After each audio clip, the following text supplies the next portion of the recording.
ಆದ್ರೂ ಏನೇ ಹೇಳಿ ನಮ್ಗೆ ಇಲ್ಲಿ ಇದನ್ನಲ್ಲ, ಸಖತ್ ಕಿಲಾಡಿ ನನ್ ಮಗ, ಖತರ್ನಾಕ್ ನನ್ ಮಗ. ಕಾವ್ಯನ ಉಳಿಸ್ಕೊಳ್ಳೋದಕ್ಕೆ ಎಂತ ಕೀಳ್ಮಟ್ಟಕ್ಕೂ ಹೋಗಕ್ ರೆಡಿ, ಎಂತ ಮೇಲ್ಮಟ್ಟಕ್ಕೂ ಹೋಗಕ್ ರೆಡಿ. ಆದ್ರೂ ಕ್ಯಾಪ್ಟನ್ ಅಂದ್ಮೇಲೆ ಗಿಲ್ಲಿ ಕದರ್ ನೋಡೋದಕ್ಕೆ ಸಖತ್ ಮಜವಾಗಿದೆ. ಆದ್ರೆ ಈಗ ಪವರ್ ಇದೆ ಅಂತ ಆರಾಡ್ತಾ ಗಿಲ್ಲಿ ಪವರ್ ಕಳ್ಕೊಂಡ ಮೇಲೆ ಎಲ್ಲೋ ಒಂದು ಕಡೆ ಬಿಗ್ ಬಾಸ್ ಮನೆ ಎಲ್ಲ ಕಂಟೆಸ್ಟೆಂಟ್ ಗಳ ಕಣ್ಣಿಗೆ ನಾಮಿನೇಟ್ ಮಾಡೋದಕ್ಕೆ ಒಂದಷ್ಟು ರೀಸನ್ಸ್ ಗಳನ್ನ ಕೊಟ್ಟಂಗ ಆಗ್ತಾ ಇದೆ. ಹೌದು ಗೈಸ್, ಈಗಷ್ಟೇ ಇವತ್ತಿನ ಬಿಗ್ ಬಾಸ್ ಪ್ರಮೋ ನೋಡಿದೆ. ಆ ಒಂದು ಪ್ರಮೋದಲ್ಲಿ ಸ್ಪಂದನ ಮತ್ತೆ ಕಾವ್ಯ ಇವರಿಬ್ರು ಕೂಡ ಒಂದು ನೀರನ್ನ ಬಕೆಟ್ ಅಲ್ಲಿ ತುಂಬಿಸುವಂತ ಒಂದು ಟಾಸ್ಕ್ ನಡೀತಾ ಇದೆ.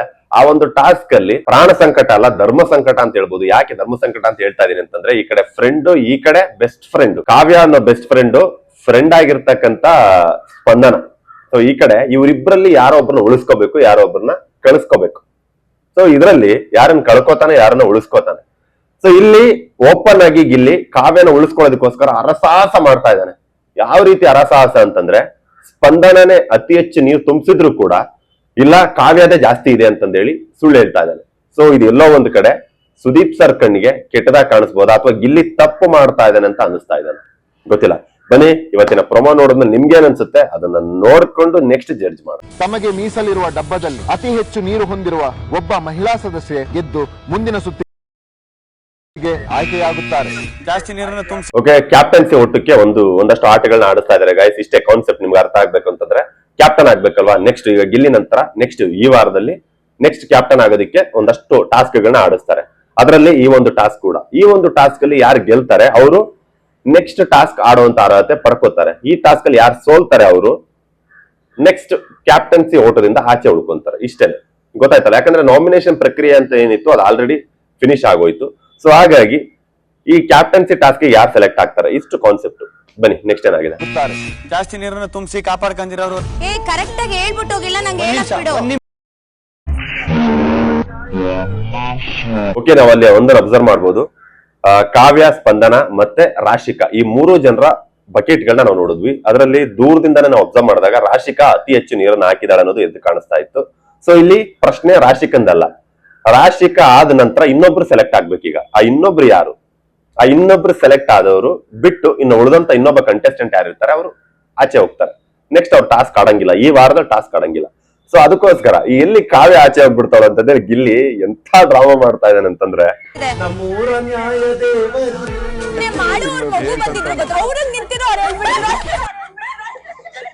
ಇಲ್ಲಿ ಮಾಡ್ತಿರೋದನ್ನ ನೋಡಿದ್ರೆ ನನ್ ಕೈಲಿ ಅಯ್ಯೋ ಪಾಪ ಅನಿಸ್ತಾ ಇದೆ. ಅವನ್ನ ಇನ್ನರ್ ವಾಯ್ಸ್ ಏನಪ್ಪಾ ಅಂತಂದ್ರೆ, ಹಿಂಗಾದ್ರೂ ಮಾಡಿ ಕಾವ್ಯನ ಉಳಿಸ್ಕೋಬೇಕಲ್ಲ ಅನ್ನೋದು ಅಷ್ಟೇ ಇರೋದು ತಲೆಯಲ್ಲಿ. ಸ್ಪಂದನ ಹೋಗ್ತಾಳೋ, ರಾಶಿಕಾ ಹೋಗ್ತಾಳಲ್ಲ, ಅವಳಚ್ಚಿ ಕಾವ್ಯ ಇನ್ನೊಂದೆರಡು ಸಲ ಸ್ವಲ್ಪ ಅಟ್ಲೀಸ್ಟ್ ಇನ್ನೊಂದು ಇಂಚು ಜಾಸ್ತಿ ನೀರ್ ಹಾಕ್ಬಿಟ್ಟಿದ್ರೆ ಡೈರೆಕ್ಟ್ ಆಗಿ ನಾನು ಅವಳ ಕಾವ್ಯ ಗೆದ್ದಿದ್ದಾರೆ ಅಂತಂದೇಳಿ ಅನೌನ್ಸ್ ಮಾಡ್ಬೋದಾಗಿತ್ತು. ಎಲ್ಲೋ ಒಂದ್ ಕಡೆ ಚೂರು ಕಡಿಮೆ ಆಗ್ಬಿಟ್ಟಿದ್ದಾಳೆ. ಈಗ ಹೆಂಗಪ್ಪ ಇದನ್ನ ಕಾವ್ಯ ಆಚೆ ಹೋಗ್ತಾಳೆ ಅಂತ ಹೇಳೋದು, ಇದು ಗಿಲ್ಲಿ ಕೈಲಿ ಆಗ್ತಾನೆ ಇಲ್ಲ. ಸೊ ಎಲ್ಲೋ ಒಂದ್ ಕಡೆ ಗಿಲ್ಲಿ ಮನ್ಸಲ್ಲಿ ಡಿಸೈಡ್ ಮಾಡ್ಕೊಂಡಿದ್ದಾನೆ ಅನ್ಸುತ್ತೆ. ನನ್ನ ಕ್ಯಾಪ್ಟನ್ಸಿ ಹೋದ್ರೂ ಪರವಾಗಿಲ್ಲ, ನನ್ನ ಕ್ಯಾಪ್ಟನ್ಸಿಲಿ ನಾನು ಕರೆಕ್ಟಾಗಿ ನ್ಯಾಯ ಮಾಡಿಲ್ಲ ಅಂತ ಅನ್ಸ್ಕೊಂಡ್ರು ಪರವಾಗಿಲ್ಲ, ನಾನು ಕರೆಕ್ಟಾಗಿ ಕ್ಯಾಪ್ಟನ್ಸಿ ಒಂದು ಪವರ್ ಏನಿದೆ, ಅಧಿಕಾರ ಏನಿದೆ, ಅದನ್ನ ಕರೆಕ್ಟಾಗಿ ನಿಭಾಯಿಸಿಲ್ಲ ಅಂದ್ರೂ ಪರವಾಗಿಲ್ಲ. ಬಟ್ ಕಾವ್ಯ ನೆಕ್ಸ್ಟ್ ಕ್ಯಾಪ್ಟನ್ ಆಗ್ಬೇಕು ಅಂತ ಏನೋ ಒಂದಷ್ಟು ಅರಸಾಹಸ ಮಾಡ್ತಾ ಇದ್ದಾನೆ. ಬನ್ನಿ ನೋಡ ಏನಾಗಿದೆ. ಜಡ್ಜ್ಮೆಂಟ್ ಸಿಕ್ತಲ್ಲ ನಂಗೆ ಸತ್ಯವಲ್ವೇ? ಬಕೆಟ್ ಅಲ್ಲಿ ನೀರ್ ಜಾಸ್ತಿ ಇದೆ. ಆಕ್ಚುಲಿ ಎಲ್ಲೋ ಒಂದ್ ಕಡೆ ಈಗ ಲಾಸ್ಟ್ ಕ್ಲೋಸ್ ಅಪ್ ಇದೆಯಲ್ಲ, ಇದು ಸ್ಪಂದನ ಮತ್ತೆ ಕಾವ್ಯ ಅಂತಂದೇಳಿ, ಈ ಕ್ಲೋಸ್ ಅಪ್ ಅಲ್ಲಿ ಎಲ್ಲೋ ಒಂದು ಸ್ವಲ್ಪ ಲೈಟ್ ಆಗಿ ಒಂಚೂರು ಸ್ಪಂದನ ಅವರ ಬಕೆಟ್ ಅಲ್ಲೇ ನೀರ್ ಜಾಸ್ತಿ ಕಾಣಿಸ್ತಾ ಇದೆ. ಬಟ್ ಗಿಲ್ಲಿ ಯಾವ ರೀತಿ ಜಡ್ಜ್ ಮಾಡ್ತಾ ಇದ್ದಾನೆ ಗೊತ್ತಾಗ್ತಾ ಇಲ್ಲ. ಬಟ್ ಸಡನ್ ಆಗಿ ನೋಡಿದಾಗ ಏನನ್ಸುತ್ತೆ ಅಂದ್ರೆ ಎರಡೂ ಕೂಡ ಈಕ್ವಲ್ ಆಗಿದೆ ಅಂತ ಅನಿಸ್ತಾ ಇದೆ. ಯಾರು ಆಚೆ ಹೋಗ್ತಾರೆ, ಯಾರು ಉಳ್ಕೋತಾರೆ ಗೊತ್ತಿಲ್ಲ. ಬಟ್ ಕ್ಯಾಪ್ಟನ್ ಆಗಿರ್ತಕ್ಕಂತ ಗಿಲ್ಲಿ, ಹಾಗೆ ಆ ಒಂದು ಆಟಕ್ಕೆ ಉಸ್ತುವಾರಿ ಆಗಿರ್ತಕ್ಕಂತ ಅಶ್ವಿನಿ ಗೌಡ, ಇವರಿಬ್ಬರೇ ಒಂದು ಡಿಸಿಷನ್ ತಗೋಬೇಕಾಗುತ್ತೆ. ಮೇಜರ್ ಡಿಸಿಷನ್ ಏನಿದೆ ಅದು ಕ್ಯಾಪ್ಟನ್ ಆಗಿರ್ತಕ್ಕಂಥ ಗಿಲ್ಲಿನೇ ಕೊಡ್ಬೇಕಾಗುತ್ತೆ. ಸಖತ್ ಮಜವಾಗಿದೆ ಒಟ್ನಲ್ಲಿ. ಇಷ್ಟಪಟ್ಟವ್ರನ್ನ ಉಳಿಸ್ಕೊಳ್ಳೋದಕ್ಕೋಸ್ಕರ, ಇಷ್ಟಪಟ್ಟವ್ರಿಗೆ ನೆಕ್ಸ್ಟ್ ಆಟಕ್ಕೆ ಕಳಿಸೋದಕ್ಕೋಸ್ಕರ ಪಾಪ ಕ್ಯಾಪ್ಟನ್ ಅನ್ನೋ ಅಧಿಕಾರದಲ್ಲಿ ಇದ್ರೂ ಕೂಡ ಏನೋ ಒಂದು ಪವರ್ ಯೂಸ್ ಮಾಡ್ಕೊಂಡು, ಅದು ಹೊರಗಡೆ ಎಲ್ಲ ನಡೆಯುತ್ತಲ್ಲ, ಲಂಚ ಕೊಟ್ಬಿಟ್ಟು ಏನೋ ಒಂದಷ್ಟು ಗಿಮಿಕ್ಸ್ ಮಾಡೋಣ ಅಂತಂದೇಳಿ ಆ ತರ ಗಿಮಿಕ್ಸ್ ಮಾಡೋದಕ್ಕೆ ಗಿಲ್ಲಿ ಹೋಗ್ತಿರ್ತಕ್ಕಂಥ ನೋಡಕ್ ಒಂಥರ ಕ್ಯೂಟ್ ಆಗಿ ಕಾಣಿಸ್ತಾ ಇದೆ. ಇದು ಮೋಸ ಅಂತ ಹೇಳಕ್ಕಾಗಲ್ಲ, ಒಂಥರ ಕ್ಯೂಟ್ ಆಗಿ ಕಾಣಿಸ್ತಾ ಇದೆ ಅಂತ ಹೇಳ್ಬೋದು. ಸ್ಪಂದನ ಅವ್ರ ಬಕೆಟ್ ಅಲ್ಲಿ ನೀರ್ ಜಾಸ್ತಿ ಇದೆ, ನನ್ ಕಣ್ಣು ಕಾಣಿಸ್ತಾ ಇದೆ. ಕಾವ್ಯ ಅವ್ರ ಬಕೆಟ್ ಅಲ್ಲಿ ನೀರ್ ಜಾಸ್ತಿ ಕಾಣಿಸ್ತಾ ಇದೆ. ಅದು ಫೇವರಿಸಂ ಅಂತ ಅಷ್ಟೇ ಗೈಸ್. ಇದಿಷ್ಟು ಇವತ್ತಿನ ಬಿಗ್ ಬಾಸ್ ಪ್ರಮೋದಲ್ಲಿ ಬಿಟ್ಕೊಟ್ಟಿರ್ತಕ್ಕಂಥ ಇಂಟ್. ಒಟ್ನಲ್ಲಿ ಇವತ್ತಿನ ಒಂದಷ್ಟು 2-3 ಪ್ರಮೋಗಳನ್ನ ನೋಡಿದ್ಮೇಲೆ ಎಲ್ಲೋ ಒಂದ್ ಕಡೆ ಸಖತ್ ಇಂಟ್ರೆಸ್ಟ್ ಬರ್ತಾ ಇದೆ. ಇವತ್ತಿನ ಎಪಿಸೋಡ್ ಸಖತ್ ಮಜವಾಗಿರುತ್ತೆ ಅನ್ನೋ ಒಂದು ಹೋಪ್ ಬರ್ತಾ ಇದೆ.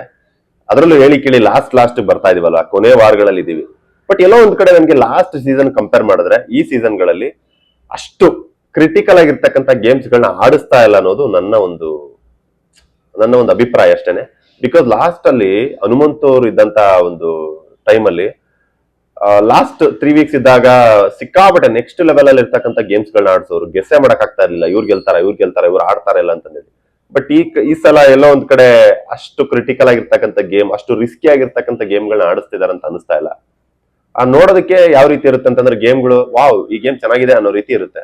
ಬಟ್ ಬಿಟ್ರೆ ನಮ್ಮ ಏರಿಯಾದಲ್ಲಿ ಮುನ್ಸಿಪಾಲಿಟಿ ಅವರು, ಕಸ ಗುಡಿಸೋರು, ಕ್ಲೀನ್ ಮಾಡೋರು, ತಟ್ಟೆ ತೊಳೆಯೋರು, ಬಿಟ್ರೆ ಸ್ಕೂಲ್ ಮಕ್ಕಳು, ಇವರೇ ಬಂದ್ಬಿಟ್ಟು ಆ ಟಾಸ್ಕ್ ಗಳನ್ನ ಫಿನಿಶ್ ಮಾಡೋ ತರ ಆ ಟಾಸ್ಕ್ ಗಳು ಇರುತ್ತೆ. ಸೊ ಎಲ್ಲೋ ಒಂದ್ ಕಡೆ ನನಗೆ ಟಾಸ್ಕ್ ಗಳು ಅಂತ ಅನಿಸ್ತಾ ಇಲ್ಲ, ಏನೋ ಬೇಕೋ ಬೇಡವೋ ಅನ್ನೋ ರೀತಿ ಒಂದು ಟಾಸ್ಕ್ ಗಳನ್ನ ಕ್ರಿಯೇಟ್ ಮಾಡಿರೋ ರೀತಿ ಕಾಣಿಸ್ತಾ ಇದೆ. ಓಕೆ, ಟಾಸ್ಕ್ ಗಳ ವಿಚಾರದ ಬಗ್ಗೆ ಬಿಟ್ಟಾಕಣ, ಅದನ್ನ ಚಾನಲ್ ಅವ್ರು ನೋಡ್ಕೋತಾರೆ. ಬಟ್ ಈ ಒಂದು ಆಟದ ಬಗ್ಗೆ ನಿಮ್ಗೆ ಅನಿಸ್ತಾ ಇದೆ ಗಿಲ್ಲಿ ಮೋಸ ಮಾಡ್ತಾ ಇದ್ದಾನೆ ಅಂತ ನಿಮ್ಗೆ ಅನಿಸ್ತಾ ಇದ್ದಾನ? ಯಾಕಂದ್ರೆ ನಾನು ವಿತ್ ಪ್ರೂಫ್ ಸಮೇತ ನಿಮ್ ಮುಂದೆ ಇಟ್ಟಿದ್ದೀನಿ. ಬಿಗ್ ಬಾಸ್ ಅವರು ಏನನ್ನ ಬಿಚ್ಚಿ ಆಚೆ ಇಟ್ಟಿದ್ರು ಅದನ್ನೇ ನಾನು ನಿಮ್ ಮುಂದೆ ಇಟ್ಟು ನಾನು ನಿಮಗೆ ಕೇಳ್ತಾ ಇದ್ದೀನಿ. ಸೊ ನನ್ನ ಗೆಸ್ ಪ್ರಕಾರ ಎಲ್ಲೋ ಒಂದು ಕಡೆ ಸ್ಟಾರ್ಟಿಂಗ್ ಅಲ್ಲಿ ಕಾವ್ಯ ಅವ್ರದ್ದು ಕಡಿಮೆ ಇತ್ತು, ಸ್ಪಂದನ ಅವ್ರದ್ದು ಜಾಸ್ತಿ ಇತ್ತು, ರಾಶಿಕ್ ಅವ್ರದ್ದು ಅದಕ್ಕಿಂತ ಜಾಸ್ತಿ ಇತ್ತು ಅಂತ ಕಾಣಿಸ್ತು. ಬಟ್ ಲಾಸ್ಟ್ ಅಲ್ಲಿ ಒಂದು ಕ್ಲೋಸ್ ಅಪ್ ಅಲ್ಲಿ ಸ್ಪಂದನ ಮತ್ತೆ ಕಾವ್ಯ ಇಬ್ರು ಕೂಡ ಈಕ್ವಲ್ ಆಗಿದ್ರು ಅಂತ ಒಂದು ಕಡೆ ಕಾಣಿಸ್ತಾ ಇತ್ತು. ಇನ್ನೊಂದು ಕಡೆ ತುಂಬಾ ಸೂಕ್ಷ್ಮವಾಗಿ ಅಬ್ಸರ್ವ್ ಮಾಡಿದಾಗ ಸ್ಪಂದನ ಅವ್ರದ್ದು ಅದಕ್ಕಿಂತ ಒಂದು ಚೂರು ಜಾಸ್ತಿ ಇತ್ತು ಅಂತ ಅನಿಸ್ತಾ ಇತ್ತು. ಸೊ ಇದೆಲ್ಲದ್ರ ಬಗ್ಗೆ ನಾವು ಕಿತ್ತಾಡೋದ್ರ ಬದಲು ಹೆಂಗಿದ್ರು ಬಕೆಟ್ ನೀರ್ ಅಷ್ಟೇ ಅಲ್ವಾ, ಸೊ ತೂಕದ ಮೂಲಕನೋ ಅಥವಾ ಲೀಟರ್ಗಳ ಮೂಲಕನೋ ಅಳೆಯೋ ರೀತಿ ಒಂದು ಕೊನೆಯದಾಗಿ ಒಂದು ಫೈನಲ್ ಡಿಸಿಷನ್ ನ ಅದ್ರ ಮೇಲೆ ಕೊಟ್ಟಿದ್ರೆ, ಆ ತರದೊಂದು ಪವರ್ ಕೊಟ್ಟಿದ್ರೆ, ಅಟ್ಲೀಸ್ಟ್ ಒಂದು 2 ಲೀಟರ್ ಬಾಟಲ್, 2 ಲೀಟರ್ ಒಂದು 2 ವಾಟರ್ ಬಾಟಲ್ ಕೊಟ್ಟಿದ್ರೆ ಅದಕ್ಕೆ ಫಿಲ್ ಮಾಡಿದಾಗ ಆಟೋಮೆಟಿಕ್ ಕಳ್ರೆ ಯಾರು ಸಿಗಾಕೋತಾ ಇದ್ರು, ಗೆದ್ದವ್ರು ಯಾರು ಬಿದ್ದವ್ರು ಯಾರು ಅಂತ ಅಲ್ಲೇ ಗೊತ್ತಾಗ್ತಾ ಇತ್ತು. ಬಟ್ ಆದ್ರೂ ಧರ್ಮ ಸಂಕಟದಲ್ಲಿ ಸಿಗಾಕೊಂಡಿರ್ತಕ್ಕಂಥ ಗಿಲ್ಲಿಯ ಪರದಾಟ ಇತ್ತಲ್ಲ, ನೋಡಕ್ ಸಖತ್ ಮಜವಾಗಿತ್ತು ಗೈಸ್. ಇವತ್ತಿನ ಎಪಿಸೋಡ್ ಅದೇ ಮಿಸ್ ಮಾಡದೆ ನಾನಂತೂ ನೋಡ್ತೀನಿ, ನೀವು ಕೂಡ ನೋಡ್ತೀರಂತ ನಾನು ಕೂಡ ಅನ್ಕೊಂಡಿದೀನಿ. ಸೊ ಇವತ್ತಿನ ಎಪಿಸೋಡ್ ಬಗ್ಗೆ ನಿಮ್ಗೆ ಅನಿಸ್ತಾ ಇದೆ? ಎಸ್ಪೆಷಲಿ ಈ ಪ್ರಮೋದಲ್ಲಿ ಗಿಲ್ಲಿಯ ಅರಸಾಹಸದ ಬಗ್ಗೆ ನಿಮ್ಗೆ ಅನಿಸ್ತಾ ಇದೆ? ಅವ್ನು ಮೋಸ ಮಾಡ್ತಿದ್ದಾನೆ ಅಂತ ಅನ್ಸುತ್ತಾ ಅಥವಾ ಇಲ್ಲ ಬೇರೆ ಏನಾದ್ರು ಅನ್ಸುತ್ತಾ? ಅದನ್ನ ನೀವು ಕಮೆಂಟ್ ಅಲ್ಲಿ ತಿಳಿಸಿ. ಓಕೆ, ಇದಿಷ್ಟು ಇವತ್ತಿನ ಒಂದು ಬಿಗ್ ಬಾಸ್ ಪ್ರಮೋದ ರಿವ್ಯೂ ಆಗಿತ್ತು. ಕೊನೆಯದಾಗಿ ಕೇಳ್ಕೊಳ್ಳೋದೇನಪ್ಪ ಅಂತಂದ್ರೆ, ಈ ಒಂದು ವಿಡಿಯೋ ಇಷ್ಟ ಆಯ್ತು ಅಂದ್ರೆ ಆಸ್ ಯೂಶುವಲ್ ಲೈಕ್ ಮಾಡಿ, ಶೇರ್ ಮಾಡಿ, ಸಬ್ಸ್ಕ್ರೈಬ್ ಮಾಡ್ಕೊಳ್ಳಿ, ಹಾಗೆ ನೋಟಿಫಿಕೇಶನ್ ಬೆಲ್ ಬಟನ್ ಆನ್ ಮಾಡ್ಕೊಳ್ಳಿ. ಫೇಸ್ಬುಕ್ ಅಲ್ಲಿ ಯಾರೆಲ್ಲ ನನ್ನ ಒಂದು ವಿಡಿಯೋ ನೋಡ್ತಾ ಇದ್ರೆ ಅಲ್ಲೂ ಕೂಡ ನಾನೊಂದು ಪೇಜ್ ಫಾಲೋ ಮಾಡ್ಕೊಳ್ಳಿ, RVK ಸ್ಟುಡಿಯೋಸ್ ಪೇಜ್ಗೆ ಜಾಯ್ನ್ ಆಗಿ. ಸಿಗೋಣ ಮತ್ತೆ ಆದಷ್ಟು ಬೇಗ ಮುಂದಿನ ವಿಡಿಯೋದಲ್ಲಿ. ಅಲ್ಲಿವರೆಗೂ ನಾನು ನಿಮ್ಮ ರಘುವರ್ಯ. Love you all.